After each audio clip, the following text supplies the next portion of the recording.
Welcome to the Elliott High Network. I am your host, Najra Weeks, and I attend Florida Memorial University in Miami Gardens, Florida. The Washington Teachers Union has launched a major initiative called Learning Doesn't Stop, Lessons on TV. Let's check out our first lesson with Rachel Thomas from Bunker Hill Elementary School. Lesson 2 will be conducted by Mr. Catapano from Lafayette Elementary School. Let's see what we can learn today. Hi, I'm Mrs. Thomas, a 4th and 5th grade ELA teacher at Bunker Hill Elementary School.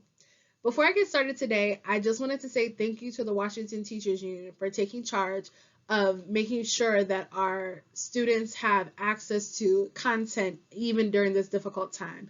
So thank you again for this opportunity to be an extra teacher to the 4th and 5th graders of DCPS.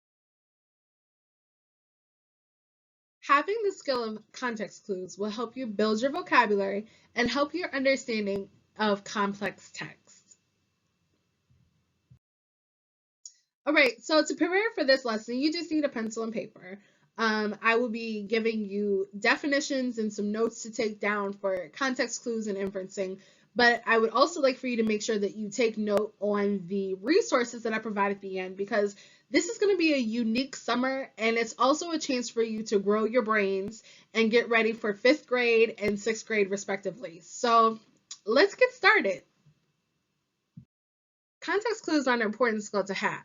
You may not always know the meaning of certain words, but having an understanding of how to identify context clues will help you apply meaning. So understanding that you're able to comprehend a sentence better when you're able to use your context clues.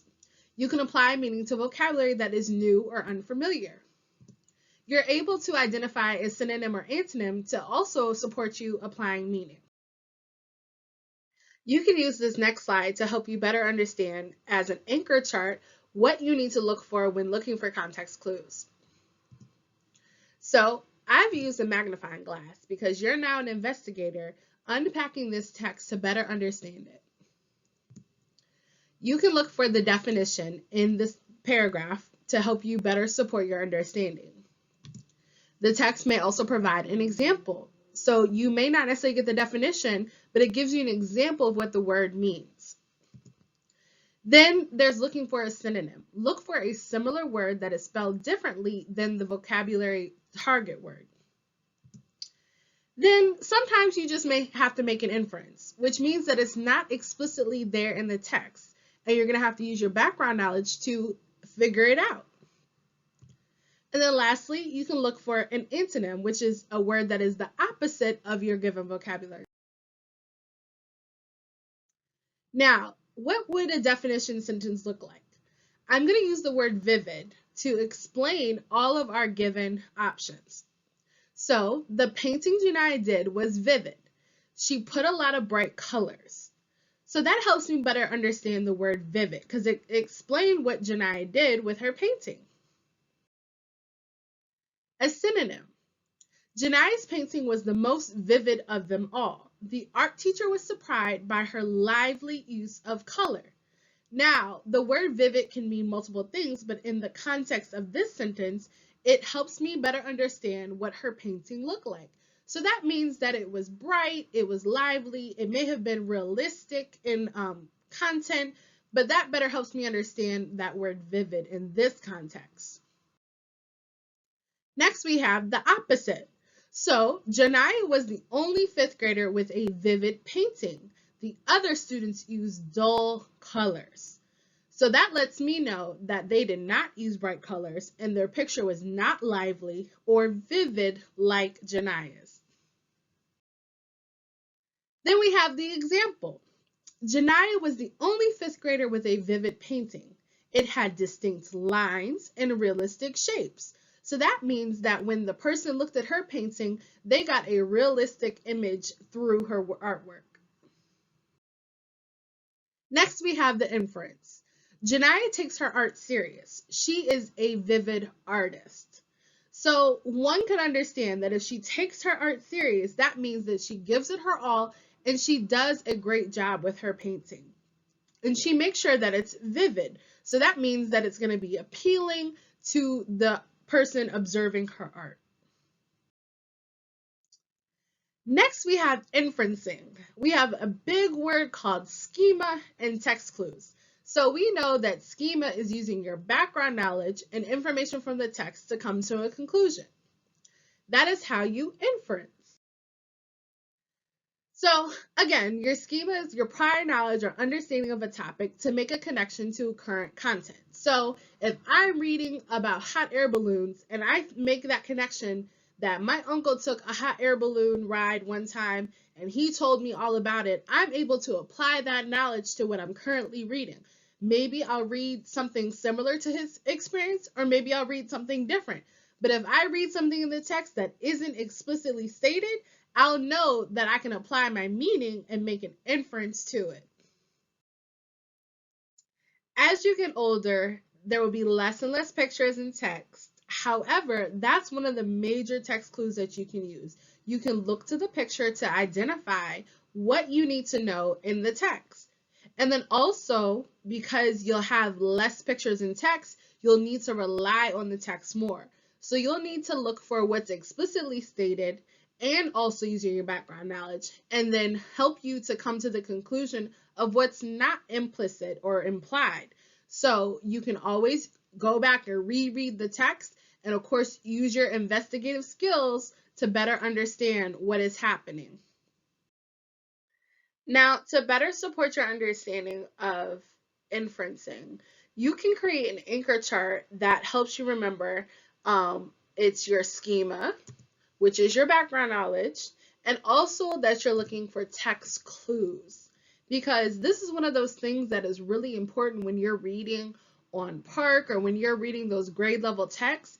Some things are not always implied, and it requires you to make that inferencing, as well as using your context clues. So sometimes you can identify text clues by working through your context clues. So you see it goes hand in hand, and these are two important skills to have as you enter the 5th and 6th grade respectively. So let's look at a few examples that are low stakes, which means that they're not grade level, but let's see if we can look at and identify who the narrator is of the text. I show up halfway through the party. I blow up balloons and make them into shapes. I smile at everyone. I am colorful and happy. Who could be narrating this? A police officer, a clown, or a construction worker? Well, if you said a clown, you are correct. Because I've been to a few birthday parties in my day, and I know that they blow up balloons and make them into shapes. And I also know that they can be colorful and happy. Now, a police officer can be colorful and happy in personality, and a construction worker can too, but I know that's not exactly what they do on their job. So if I understand and use my background knowledge and apply meaning to what I read, then I've completed the inferencing. Let's look at another example.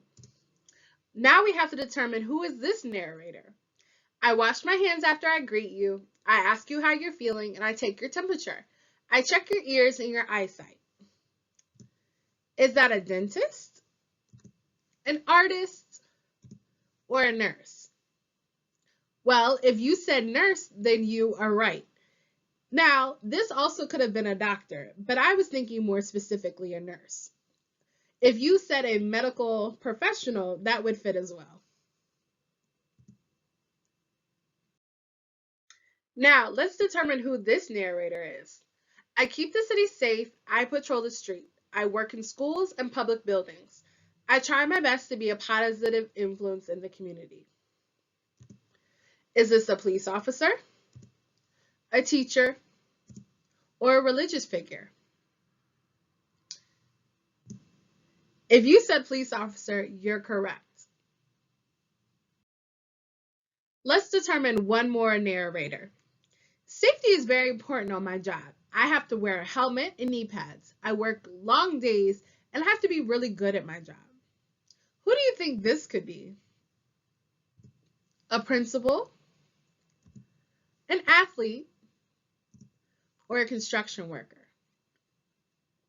Well, if you said construction worker, you're right. They need to make sure not only do they keep themselves safe, but their crew safe, along with making sure that buildings are up to code so when they're done being built, people can safely enter them. And now let's use an excerpt from Dr. Seuss' Oh, the Places You Will Go, to infer. And when things start to happen, and don't worry, don't stew, just go right along, you'll start happening too.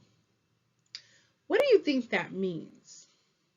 Use your think time.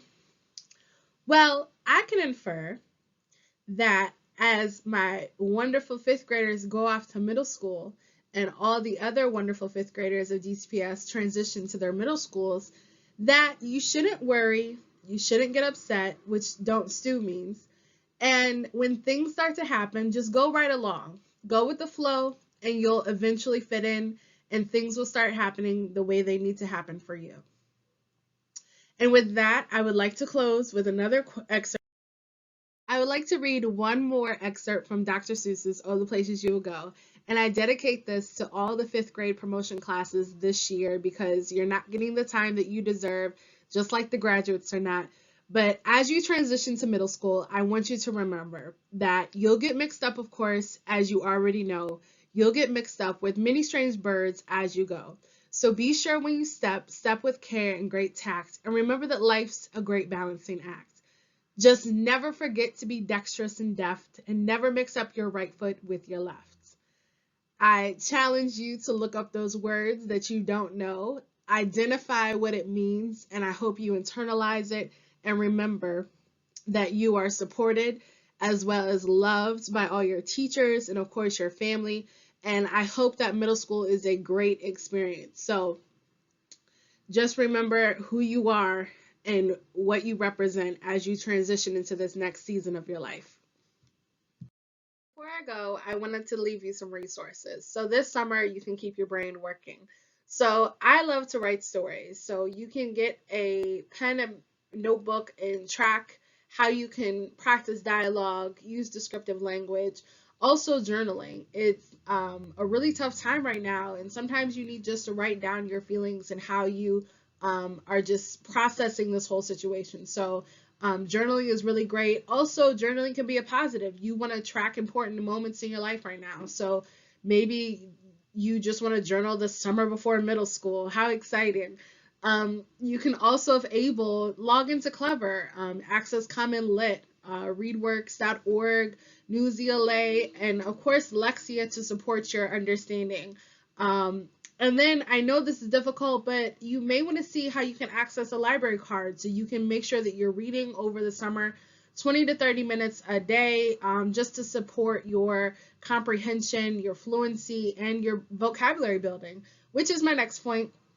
You can look up grade level sight words, high frequency words, practice them, look up the definitions. And then lastly, make a bucket list of things you want to study. Set a goal for achieving, learning new content or new topics this summer. Set it at your own pace, but really challenge yourself to learn something new. I hope these resources are helpful. And of course, you can always visit WTUlocal6.net for more information. If you need further resources or information, please visit WTU Local 6 because the learning doesn't stop. Hey, good morning, everybody. This is Mr. Catapano once again, coming to you for our final week of On TV Learning. Today, we're going to be talking about comparing fractions. This is actually a later fourth grade standard, but I thought since we've been doing a lot of fifth grade work all during this distance learning time, that we'd take a look at some fourth grade material. And actually, it might be a little challenging for our fifth graders. We're going to have some in-depth discussion about fractions, so stick around with us, whether you're in fourth grade or fifth grade. This will be great review if you're in fifth grade, and you should be working on this around this time in fourth grade. So let's check out what we have. Again, we're going to look at some strategies for comparing fractions. We're also going to be using some strategies for comparing fractions to benchmark numbers. So we have a bunch of strategies to talk about today, and we're going to take a look at a number of examples. So let's take a look. Okay, so taking a look at strategies for comparing fractions. As I said, we're going to take a look at a few different strategies today. There are many different kinds of strategies to use during when we compare fractions. But today we're going to just take a look at 4 specific strategies, and then we're going to apply them for each of the problem examples that I have for you. All right, so let's start with the first opportunity to define these strategies.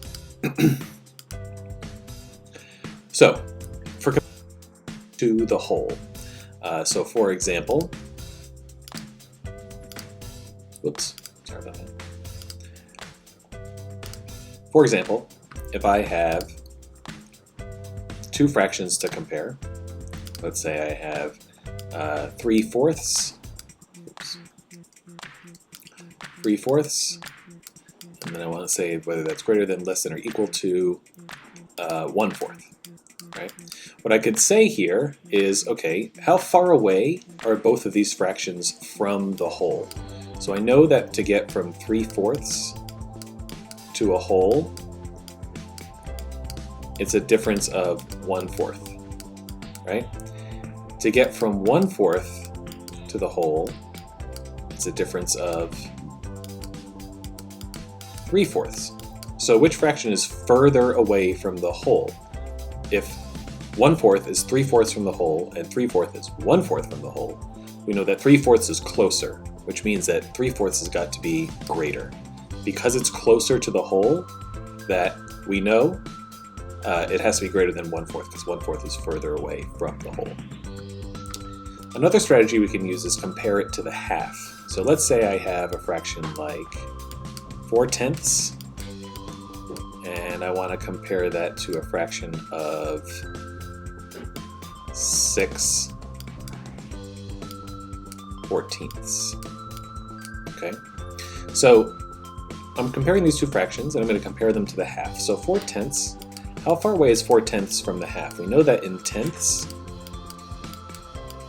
a half would be 5/10, right? So we're trying to get from 4/10 to 5/10. We're only 1/10 from the half, right? For 4/10, 1/10 away. And then for 6/14, the half here would be 7/14, which means that I'm only 1/14 away from the whole. So now, or from the half, excuse me. So now I can compare these 2 fractions, 1/10 away and 1/14 away. So which one is closer to the half? Yeah, 6/14 is closer to the half, which means that 6/14 has got to be a greater value. The last 2 strategies that we have here are comparing common denominators and comparing common numerators. So if I have a problem, oops, make my pointer a little bit smaller.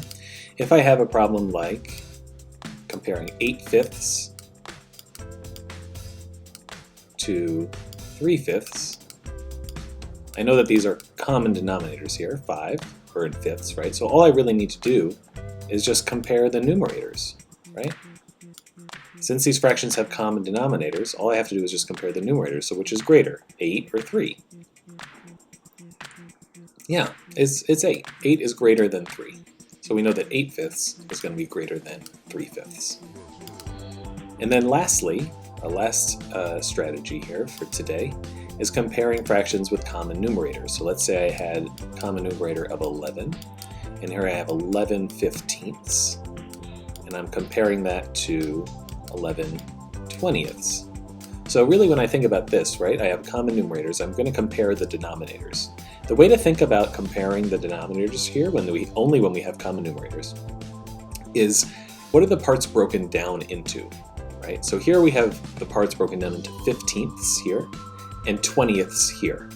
So if you think about this like a tape diagram, for example, if I have a tape diagram that's broken up into 15ths, right? There'll be 15 of these pieces here. And then if I had the same tape diagram and I broke it up into 20ths, there would be 20 pieces here. Which would be smaller parts? The 15ths or the 20ths?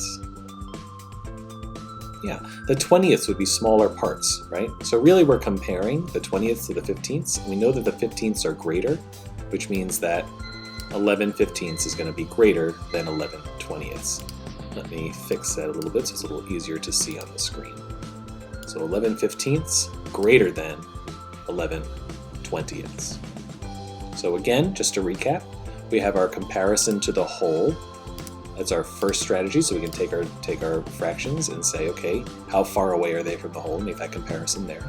We can compare each fraction to the halfway point. So here we compared 4/10ths to 5/10ths and 6/14ths to 7/14ths. We found out how far away they were. Then we took a look at the common denominators, fractions that share common denominators, and then we just have to compare the numerators. If they have common numerators, we're going to compare the denominators. The smaller the number here is going to be means the larger the fraction piece. Okay, so let's take a look at some examples on how we can employ these strategies. So as you can see here, I have two tape diagrams for you to kind of give you an idea of what this would look like. So 7/9, if I shade it in 7/9 here. Right, here are my 7/9. It's going to give me a greater value than 1, 2, 3, 4, 5, 6, 7 11ths. You all see that? The larger, or the greater value here is the 7/9, because I'm breaking it down only into 9 parts as opposed to 11, and shading in 7/9 as opposed to 7 11ths.